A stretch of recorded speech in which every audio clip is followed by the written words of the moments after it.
que esta casa es también un emblema de un Uruguay que no naciera y muriera exclusivamente en el puerto y en Montevideo. Bernardina sabía de las aventuras amorosas del general Rivera, diciéndole en una carta: te has olvidado del regalo para las niñas, pero no me extraña porque estás en ese maldito pueblo del Durazno. Rivera sufrió un atentado, trataron de tomarlo prisionero, matarlo. Logra escapar con su ayudante, el negro Yuca, y se lanza al río Xi en pleno junio y se salva. El primer documento que sale envuelto es el mensaje que habían dejado estos inmigrantes para los duraznenses de un siglo después. Esta casa de Rivera es un lugar emblemático de ese patrimonio interior del Uruguay.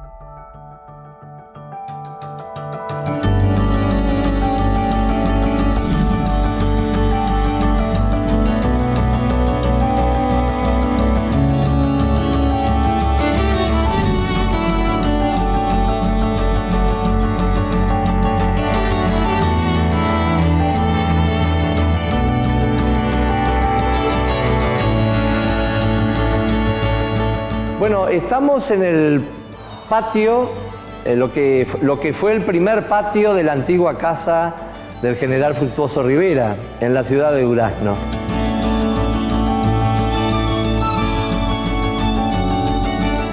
Esto, por supuesto, que a lo largo de casi 2 siglos de existencia ha tenido muchas variaciones desde el punto de vista de su estructura e incluso tuvo distintas finalidades, distintos usos a lo largo de casi 2 centurias. Pensemos que se comenzó a construir en 1835, dentro de 14 años se estaría llegando al bicentenario, y por lo tanto la estructura actual difiere muchísimo de la estructura original.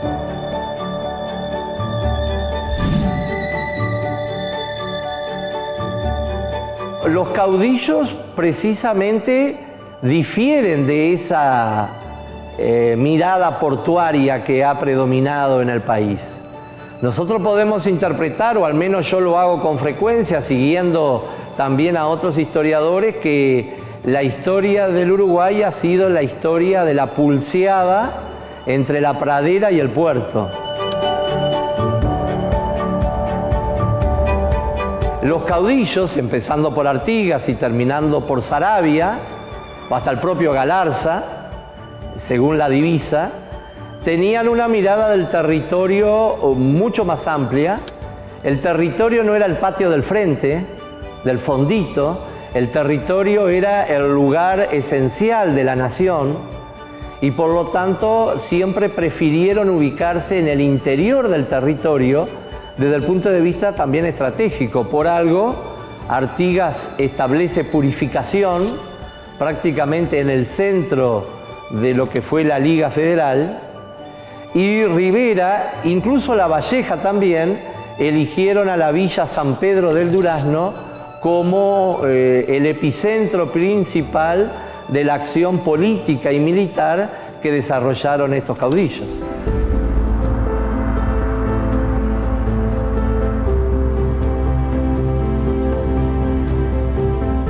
Bueno, el padre de Fructuoso Rivera, el cordobés Pablo Perafán de la Ribera, fue un importante propietario a finales del siglo XVIII y principios del siglo XIX. Entre las varias estancias que tuvo, poseyó una sobre el Río Negro, en lo que actualmente es el departamento de Durazno. O sea que desde ahí comienzan los vínculos de los Riveras con estas tierras. Tanto es así que cuando comienza el movimiento de 1811, la admirable alarma, va a ser Félix Rivera, el hermano mayor de Fructuoso, el que va a ser uno de los líderes de los vecinos de esta zona, levantándose en armas contra el poder español. Posteriormente, cuando se cierra el período artiguista y Rivera queda como comandante de la campaña y jefe de policía bajo el gobierno portugués, se le ordena que trate de dar un lugar, una residencia a tantas familias que habían quedado sin hogar por las guerras de esa época. Y es ahí entonces que a partir de octubre de 1821, precisamente 200 años atrás, es que comienza el proceso fundacional de la Villa San Pedro del Durazno, que tuvo a Fructuoso Rivera como principal protagonista. Y de ahí en más, la trayectoria política y militar de Rivera estuvo siempre ligada a esta población hasta que en 1843, por los avatares de la Guerra Grande, tuvo que abandonar esta casa y también a la Villa del Durazno. Esta casa comienza a construirse en el año 1835 cuando él baja de su primera presidencia. Ha sido designado comandante general de la campaña, o sea, siempre se le reconocía a Rivera que era el hombre que conocía como nadie el territorio, los vecindarios del interior del Uruguay. Rivera vuelve a radicarse en Durazno. Ya lo había hecho durante su primera presidencia y anteriormente. Justamente una de las críticas que se le hacía era que abandonaba con demasiada frecuencia el puerto para andar por las cuchillas dictando órdenes a Montevideo. Por supuesto que estoy citando las críticas que desde la ciudad se le hacía a este caudillo. Pero él, en 1835, decide construir esta casa, que se va a construir de una forma muy rápida, pero en 1836 él se va a levantar contra el gobierno de Oribe, del presidente Oribe. Eso interrumpe el proceso de construcción hasta el año 1838, que él va a vencer a Oribe, y entonces al derrotar a Oribe se acelera el proceso de finalización de obras, y para el año 1840 queda revocado todo el frente. Igual en los asientos de época hay obras hasta el año 1841, por eso el gran tamaño de esta construcción, pero en síntesis podría decirse que el proceso constructivo va desde 1835 a 1840.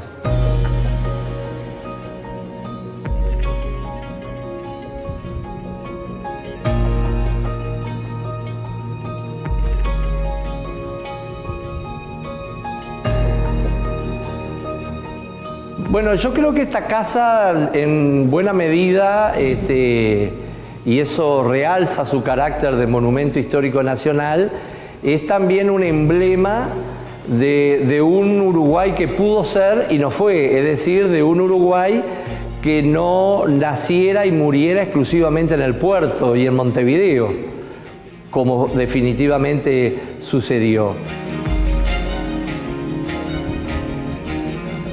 Ya La Valleja, cuando lidera la segunda Revolución Patria, hace de la Villa del Durazno la capital de la provincia oriental, sobre todo a partir del año 1827.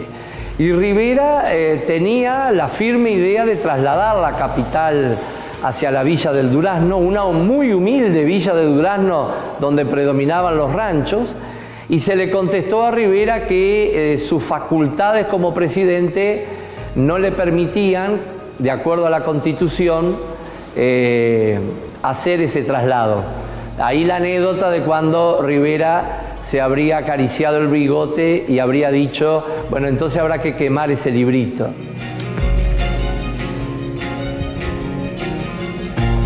No nos olvidemos que nosotros venimos de un modelo colonial. El modelo colonial era un modelo donde la función principal del territorio era mandar recursos a la metrópoli. Por lo tanto, para el Imperio Español, la clave era establecer núcleos urbanos en la periferia del continente con el carácter de puertos que le aseguraran el control del territorio. Entonces, ese modelo colonial, aún con la independencia, las dirigencias de esos puertos pretendieron mantener ese orden colonial.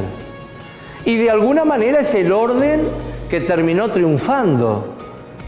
Yo hablo de un orden neocolonial después de 1904, porque queda la ciudad-puerto controlando absolutamente el territorio, y el territorio se lo ve fundamentalmente como el lugar desde el cual se le extrae riqueza, pero no como el asiento real de la nación.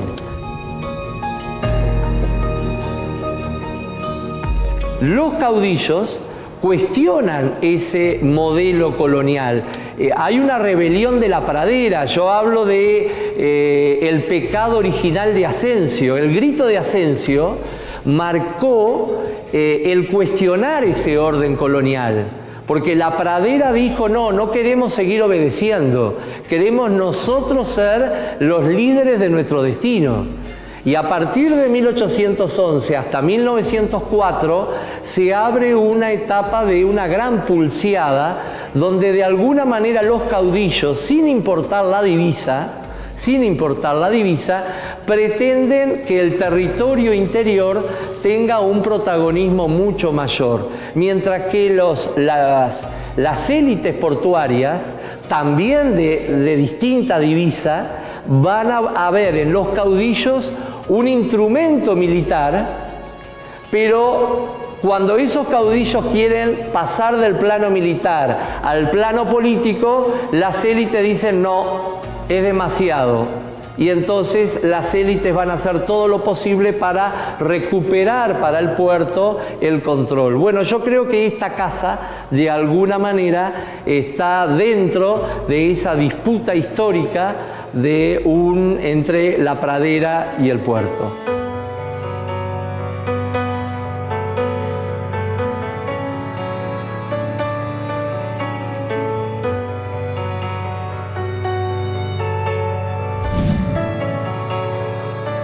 En 1843, a raíz de la gran derrota en Arroyo Grande, y que entra el general Oribe con un poderoso ejército para poner sitio a Montevideo, el general Rivera se ve obligado a abandonar esta casa y no va a regresar nunca más a ella. Como sabemos, él muere en enero de 1854 y la familia queda con una cantidad de deudas. Por lo tanto, esta casa a los pocos años va a pasar a ser propiedad de alguien, de una de las personas que le había facilitado dinero a Rivera. Y ahí comienza un largo proceso de historia dominial que tiene un hito importante en la década de 1880, cuando esta casona que ya estaba entrando en ruinas, que estaba muy deteriorada, se va a fraccionar en dos. Una parte, lo que podemos llamar la parte del sur, se va a transformar en hotel. Se va a construir una gran cancha de pelota, un trinquete de pelota vasca, porque había una presencia vasca importante. Después que fue hotel, después que fue cancha de pelota, pasa a ser la sede del Club Uruguay, una institución clásica de Durazno. Hasta que en el año 1978 es declarada Monumento Histórico Nacional. En el año 1988 comienza la expropiación y en el año 1992, coincidiendo con la apertura del monumento a Cristóbal Colón, se inaugura como museo. Esa es un poco la historia del ala sur.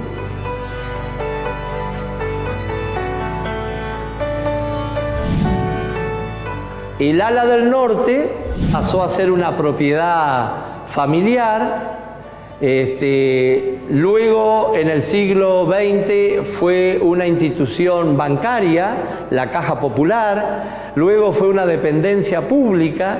Y cuando esa dependencia pública abandona el edificio, surge un proyecto para tirarlo abajo y construir un edificio moderno de varios pisos. Felizmente fuimos informados de eso, se hicieron las gestiones ante el Ministerio de Educación y Cultura y en el año 1999 se declaró Monumento Histórico Nacional también esa ala sur. 5 años después, bajo la administración del intendente Vidalín, la primera administración, se logra adquirir esa fracción.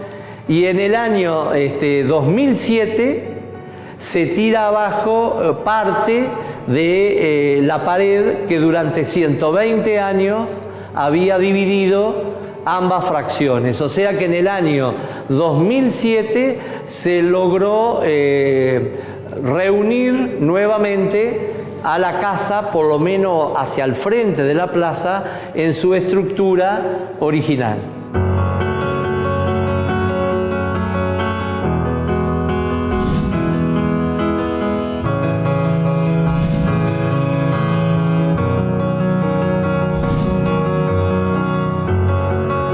Estamos en la fracción norte de la casa, que fue la que se adquirió en el año 2004. Y es una fracción muy potente desde el punto de vista testimonial. Estamos en estos momentos parados en lo que nosotros le llamamos la sala de la presidencia, porque sabemos que esta era la sala principal de recibo y de fiestas en los tiempos de Rivera, y que acá tuvo lugar el 25 de marzo de 1839 el acto por el cual Rivera asumió su segunda presidencia, un acto único en los anales del país.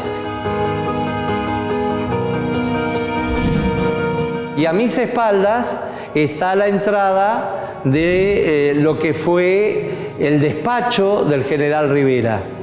Hay que destacar que este es el único despacho de gobierno de los tiempos de la Patria Vieja que quedan en el Uruguay.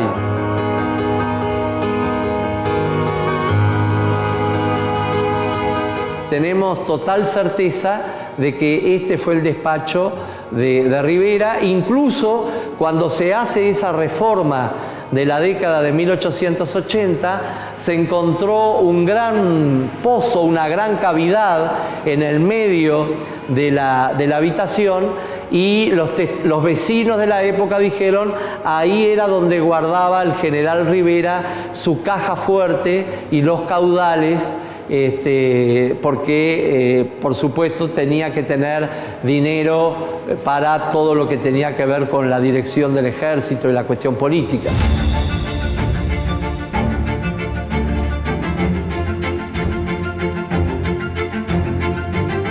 No nos podemos imaginar cuántas cosas sucedieron entre estas paredes, sobre todo si nos concentramos en esa etapa de finales del año 1838 hasta principios de 1843. Estamos en plena Guerra Grande. La Guerra Grande fue un conflicto absolutamente internacional, donde teníamos una Argentina dividida en unitarios y federales. El Brasil también estaba fracturado porque Río Grande del Sur protagonizaba la llamada Revolución de los Farrapos. Francia, Inglaterra tenían especial interés en que el Río de la Plata y los ríos interiores se abrieran al comercio. El Uruguay fracturados desde carpintería entre blancos y colorados, y esos años del 38 al 42, 43 son años claves. Y Durazno es uno de los epicentros de todo ese complejo proceso histórico. Rivera evitaba, por lo que ya hemos mencionado, ir a Montevideo. Por lo tanto, obligaba a que distintas delegaciones tuvieran que acercarse a Durazno.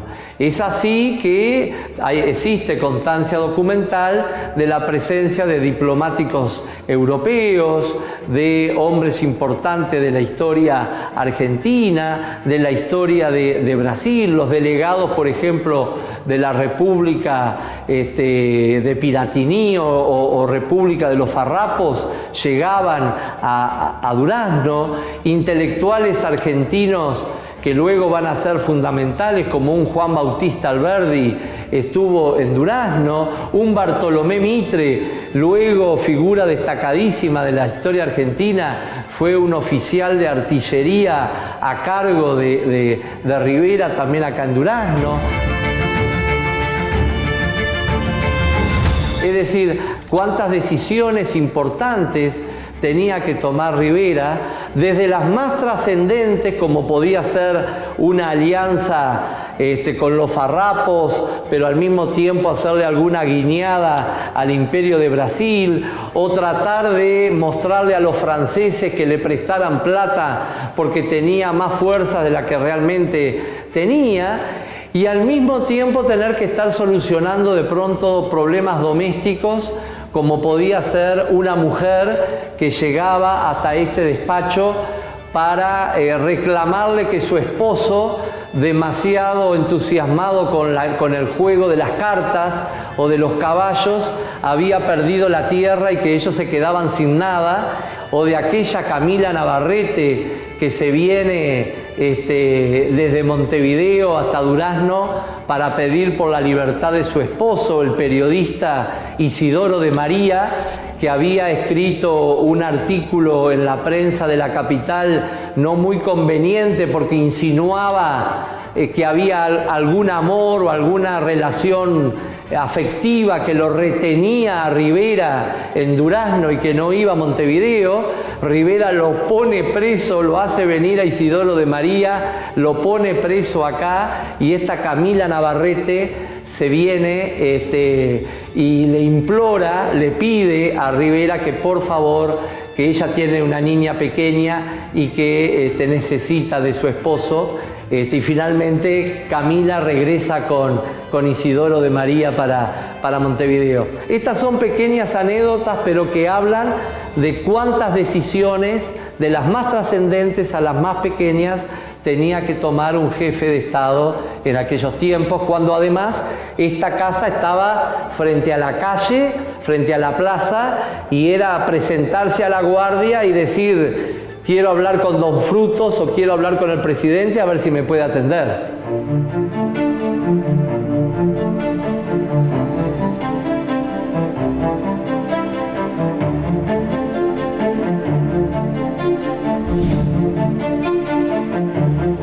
Bueno, estamos en la terraza de la casa de Rivera, que cumplía varias funciones.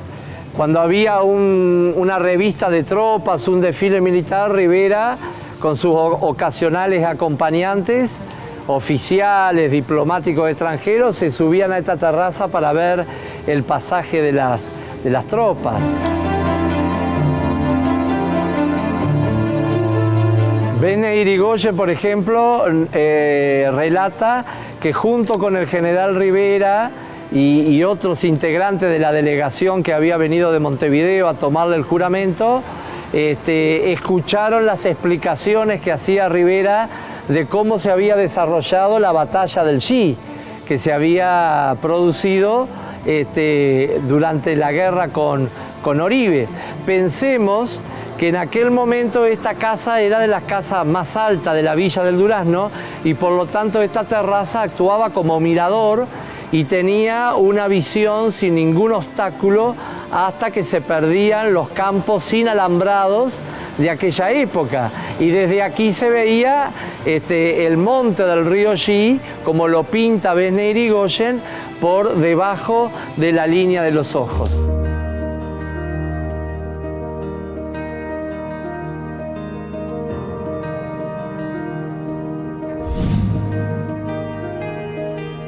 El general Rivera no escapó a una característica de casi todos los grandes caudillos americanos de su tiempo, de tener una vida sentimental muy intensa. Varias historias sentimentales se unen a la vida de Rivera y también varias acá en Durazno, pero algunas tal vez son solamente fruto del decir o de la leyenda.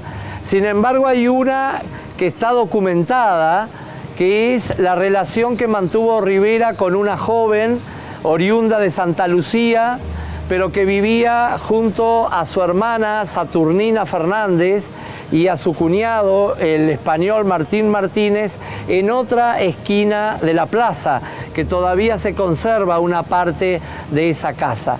Se trataba de Ramona Fernández, y con ella, en el año 1842, tuvo una criatura a la que llamaron Ramonita Rivera, y existe un registro en los libros de la iglesia parroquial de San Pedro, existe un registro donde aparece Ramona Fernández y el entonces presidente de la República, general Fructuoso Rivera, reconociendo a esa niña como hija de él. Esto llegaba a los oídos de Bernardina. Bernardina sabía de las aventuras amorosas del general Rivera, y por eso Bernardina algún día le reprochó a Rivera diciéndole en una carta: te has olvidado del regalo para las niñas, pero no me extraña porque estás en ese maldito pueblo del Durazno. Ese juego entre la leyenda, los amores y la historia es un juego constante y que también le pone un sabor especial a esos relatos que nos vienen de un pasado bastante lejano.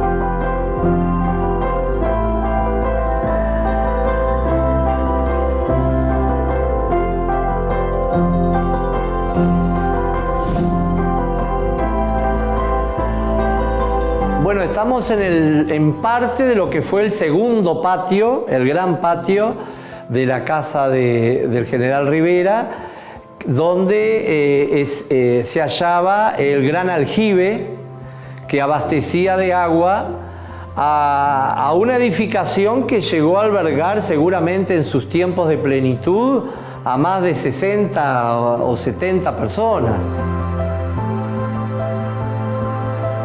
Pensemos en la gran familia que tuvo Rivera, no de hijos propios, pero sí de muchos criados, parientes que nunca faltaban, gente que llegaba de visitas, empleados, esclavos, que eran muchos, soldados.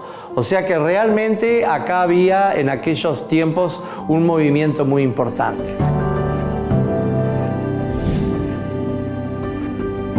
La leyenda siempre ha jugado un rol importante en esta casa y le atribuye la existencia de túneles. En el año 1832, que todavía esta casa no existía, Rivera sufrió un atentado, trataron de tomarlo prisionero, matarlo.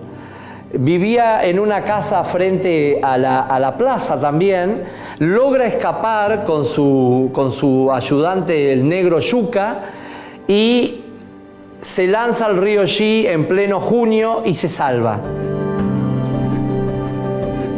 3 años después comienza la construcción de esta casa. Es muy probable que después de haber pasado por esa experiencia haya previsto la construcción de un escape subterráneo, alguna casa de un vecino donde siempre hubiera un buen caballo ensillado preparado para una disparada. Los túneles todavía no han aparecido, está previsto volver a hacer nuevas búsquedas, pero en los estudios que se realizaron aparecieron sí construcciones subterráneas, gruesos muros. Se habla también de un polvorín o de un gran depósito que existiría, y apareció el gran aljibe, que era el más grande que había en la villa del Durazno, que tenía 2 brocales, y que ahora se lo ha puesto en valor desde el año 2008 y puede ser visitado. Y entonces en este lugar se hizo una especie de reconstrucción de un patio de época para poder visitar esta gran cisterna de la Casa de Rivera.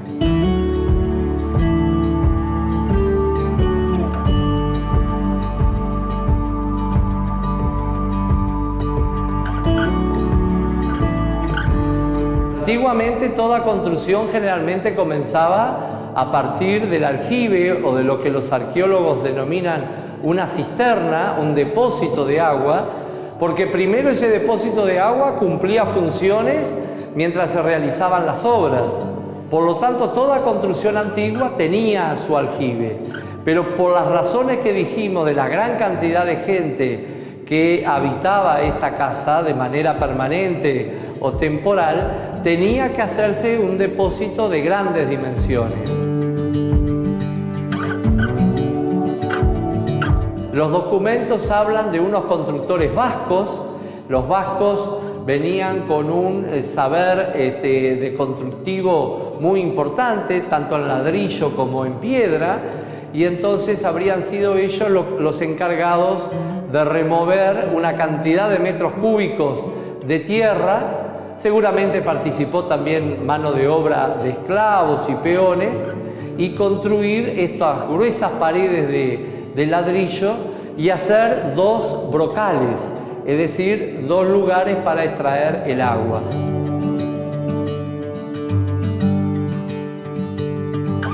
Cuando el aljibe dejó de prestar funciones, se lo tapió, se transformó incluso antes en un depósito de tipo basurero, lo que llamamos comúnmente un basurero, pero esos basureros desde el punto de vista arqueológico son muy valiosos por todos los testimonios que generalmente conservan.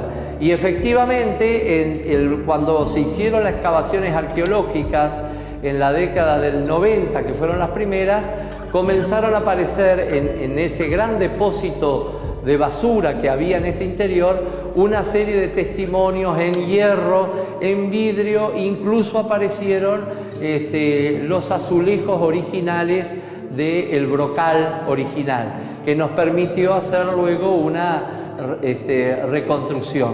Luego hubo edificaciones durante muchas décadas, hasta que en el proceso de puesta en valor de este edificio se retiró toda esa edificación, se ambientó ese patio de tipo colonial y este espacio ha sido abierto para la visita pública.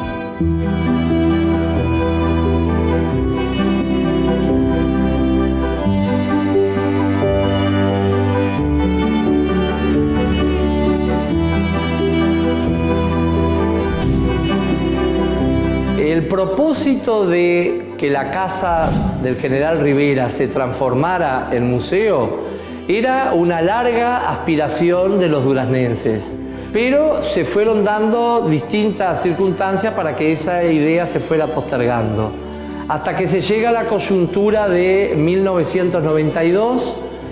Era entonces intendente de Durazno el doctor Raúl Iturria, que una persona siempre muy inquieta por lo cultural y sobre todo con un sentido de aprecio por la historia sin mirar la divisa. Y entonces cuando él me contrata como asesor de cultura, uno de los planteos primeros es recuperar esta casa con destino a museo.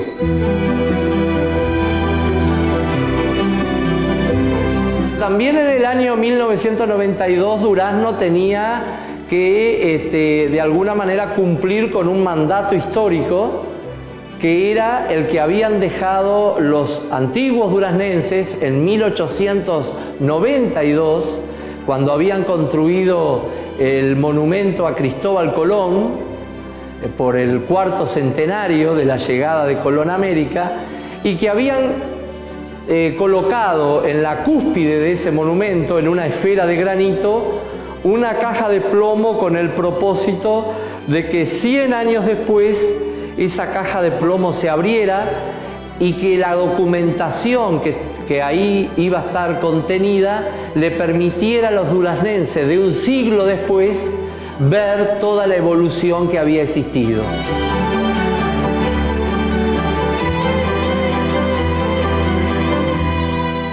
Entonces se hizo coincidir la apertura de ese monumento, el 11 de octubre de 1992, con la apertura de este museo de manera inmediata. Asistió incluso el propio presidente de la República de la época, el doctor Luis Alberto Lacalle de Herrera. Él lo inaugura, como lo señala una placa en el frente, y entonces esos objetos que durante 100 años habían estado guardados en esa esfera y en esa caja de plomo pasaron a una sala de este museo que nacía, y desde entonces en esta sala donde estamos se exhiben esos materiales del monumento a Colón.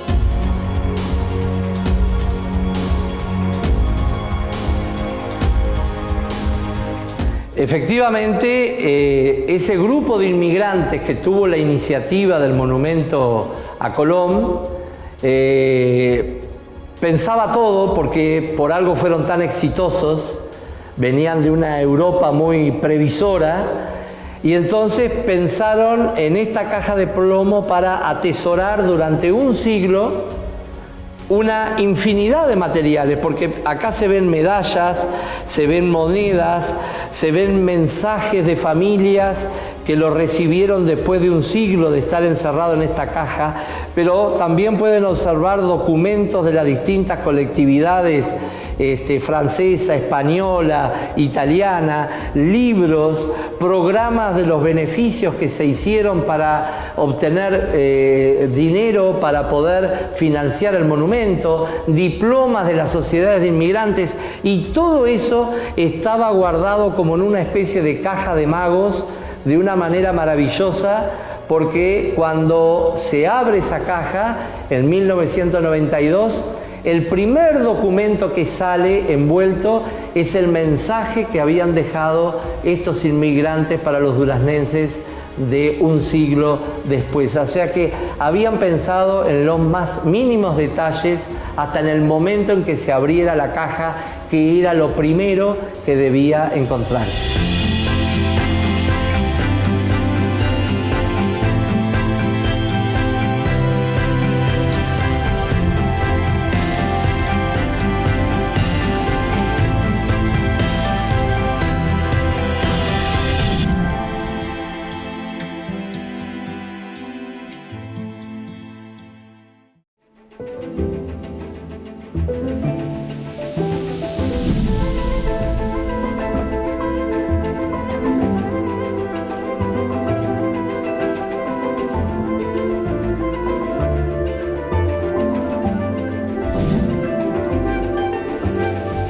Estamos en la sala número 1 del museo, dedicada al pasado indígena, como en dos grandes vertientes. Por un lado, el pasado indígena más lejano, que tiene que ver con los ocupantes desde los tiempos precolombinos de esta zona, especialmente de las costas del Río Negro, y otra parte dedicado a los indígenas misioneros que vivieron en la última población indígena que existió en Uruguay, en los tiempos de Rivera también, que fue San Francisco de Borja del Xi.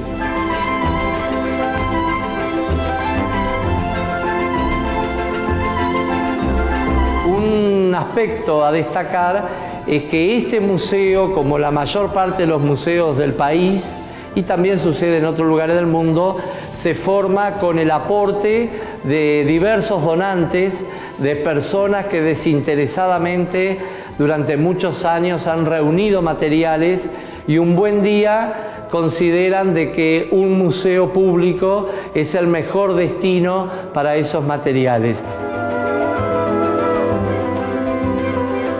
Ese fue el caso de una mujer, Edita Parellada, hermana del historiador Parellada, hija del coronel Parellada, o sea, parece que esta casa siempre está un poco asociada a esa destacada familia duraznense, y Edita Parellada, cuando se inicia el proceso de fundación de este museo, donó de manera totalmente desinteresada su colección de material indígena que había reunido a lo largo de muchas décadas.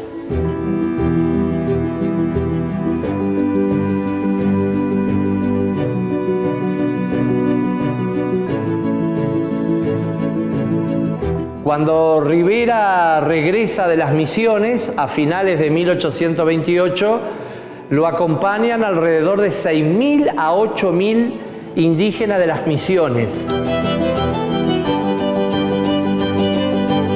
Esa población indígena Rivera la valoraba mucho, y antes de Rivera la había valorado Artigas y la había valorado Félix de Azara y muchas otras personas de la época, porque era una población muy calificada, era población que se dedicaba a la agricultura, a la ganadería, era una población que un porcentaje estaba alfabetizado, tenía una cantidad de oficios, los hombres y las mujeres. Realmente era una mano de obra calificada, de acuerdo a los términos que utilizamos hoy.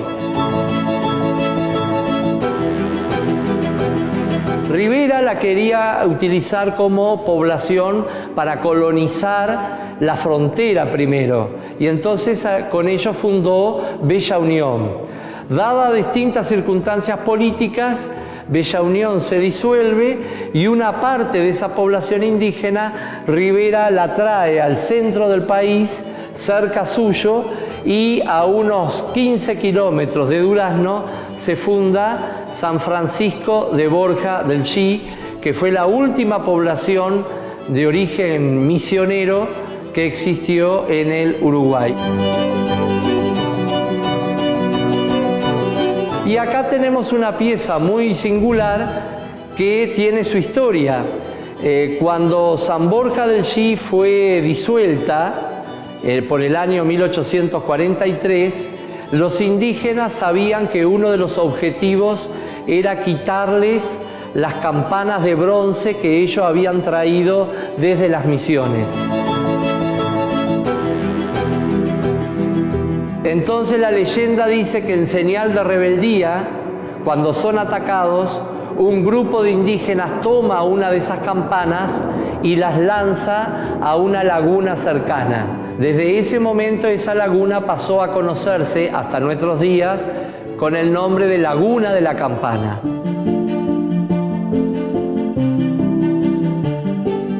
Lo cierto es que la campana ha sido buscada, pero nunca se la encontró, o al menos no sabemos de que haya sido encontrada. Sin embargo, un pescador un día se le atraca el aparejo en esa laguna, se sumerge para recuperarlo, se da cuenta que lo retiene al aparejo es una piedra con una forma extraña, saca la piedra a la superficie y extrae esto. Y esto es nada más y nada menos que la pila bautismal de una antigua capilla.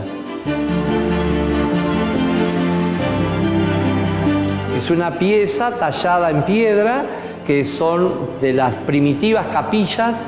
Se hacía una pequeña pila tallada con unas pequeñas asas en piedra para que pudiera ser sostenida por un armazón de madera. O sea que estamos prácticamente seguros, porque no se explica de otra manera, cómo una pieza que se puede caracterizar como una pila bautismal estuvo durante más de 150 años sumergida en esa laguna.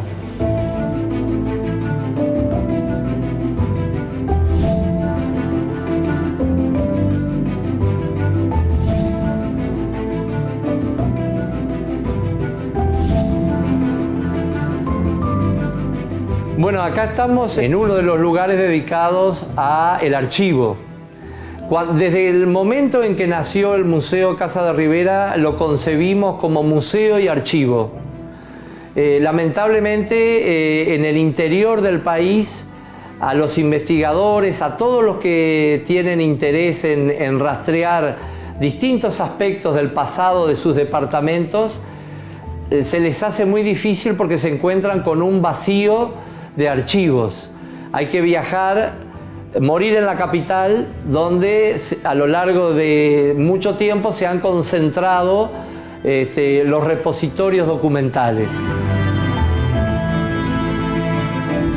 Tratamos de contrarrestar esa situación desde el momento mismo de que se creó esta institución con el impulso de archivos. Hay como 3 grandes áreas de archivo: el archivo documental, dedicado a todo lo que es papelería, sean documentos, libros de instituciones antiguos, la prensa periódica desde el siglo XIX hasta la que hoy está saliendo en Durazno. Otro archivo que es el archivo de la voz y la música, donde tenemos más de 3.500 grabaciones de música, de músicos y de personas de Durazno que se destacaron por diversas actividades. Y el otro archivo es el archivo fotográfico, que también tiene algo de video, pero sobre todo tenemos alrededor de 15.000, 16.000 fotografías del pasado duraznense, desde el siglo XIX hasta fotografías actuales.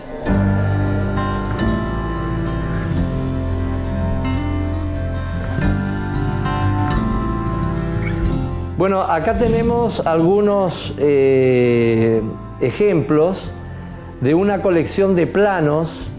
En Durazno hubo una circunstancia muy especial de 3 generaciones de agrimensores de apellido de Sousa, que trabajaron de manera ininterrumpida durante más de 100 años. Comenzaron a finales del siglo XIX y el último lo hizo hasta alrededor del año 2000. Esa colección de planos fue adquirida por la Intendencia. Son planos de mensura, son alrededor de 10.000, y constituye en buena medida la historia del territorio, porque eran agrimensores muy prestigiosos y entonces desarrollaban tarea en distintos lugares del país. Constituyen un documento muy valioso, sobre todo para conocer el medio rural, las propiedades, las dimensiones, la toponimia y hasta dónde estaban ubicadas para los arqueólogos, para ubicar dónde estaba el casco de la estancia, las mangueras, los galpones, un puesto de estancia. O sea que es de un gran valor para los futuros investigadores.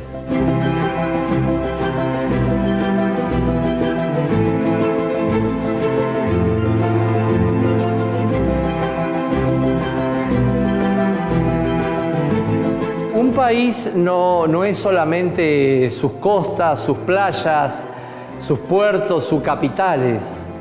En el caso de Uruguay, como de cualquier otro país, hay todo un territorio interior que también ha sido escenario, protagonista.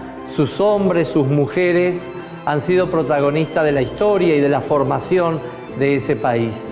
Yo creo que llegar a Durazno, a quien identificamos como la capital de los caudillos, por la presencia de Rivera y de La Valleja, y bueno, acercarse a estas figuras históricas, me parece que es acercarse a esas raíces que están en el interior del territorio, en nuestra tierra adentro, y vaya si esta casa de Rivera, escenario de tantos acontecimientos, es un lugar emblemático de ese patrimonio interior del Uruguay.